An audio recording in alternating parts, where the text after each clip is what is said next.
Welcome back. This video is for week 1 activity number 2, verifying the same cosine of the difference of two angles formula. Alright, so on number 9, what we're starting off with is, I changed the sigma and beta into kind of our more American alpha and beta, A and B. I don't know if that helps you as well. Don't have to keep writing those Greek letters, but I do that a lot, changing them to my own alpha and my own beta. Alright, so the first thing I'm going to do is I'm going to work on this left-hand side. I'm going to try to prove that it equals the stuff over here. So I'm not doing anything with that tangent and cotangent. I'm going to start on the left-hand side, and the first thing I'm going to do is this new formula, which says if I have cosine of A minus B, I can rewrite that. Alright, and I'm going to rewrite that numerator as cosine A times cosine B, and then plus sine A times sine B. And that stupid giant denominator, cosine A times sine B.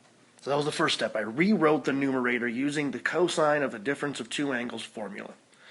Alright, now, because I got this plus sign in the middle here, I'm going to split this into two separate fractions. Cosine A, cosine B on the left, with this denominator, cosine A, sine B. And I'm going to split it into a second fraction. So the second half after the plus sign would be sine A, sine B, and it would get that same denominator. I'm just splitting it up into two smaller portions. Now, on the left-hand side, some things are going to cancel out for me. The cosine A's cancel out, which is just going to leave cosine over sine. And then on the right, we should get some canceling out here as well. Those sine B's have canceled out, leaving us just sine over cosine. So if you remember your formulas from last unit, from before this whole mess, cosine over sine, that is the same thing as cotangent. And then over here at the right, sine over cosine is the same as tangent. And that's just the exact opposite order as it was in the beginning, but it's now the same thing. And we have finished our answer. There is our verification that those two things are actually equal. Number 10, very similar problem.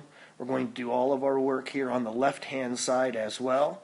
First step is going to be the same as the last one. We're going to go ahead and split up that numerator into cosine A times cosine B plus sine A times sine B. Again, that is that new formula, cosine of the difference of two angles. That is our topic this week.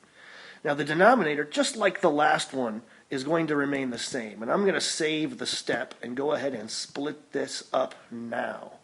Sine A, sine B is the denominator. Again, I went ahead and just like the last problem, number 9, I split it up into two separate fractions because of this plus sign here in the middle, giving the same denominator to both sides. Now I'm going to look through and see what stuff cancels. Well, over here on the left, nothing cancels. None of the numerators and denominators match. But on the right, sine A and sine A match, sine B and sine B match. That's where we're getting this plus 1 from. Now, on the left-hand side, again, I'm just going to split this up into two fractions. Cosine A and sine A. And since it's all multiply, again, I'm just splitting it up into two fractions. Now, for the A fraction, cosine over sine, once again, that can be written as cotangent with angle A. And then cosine over sine can also be rewritten as cotangent, but this time it's angle B.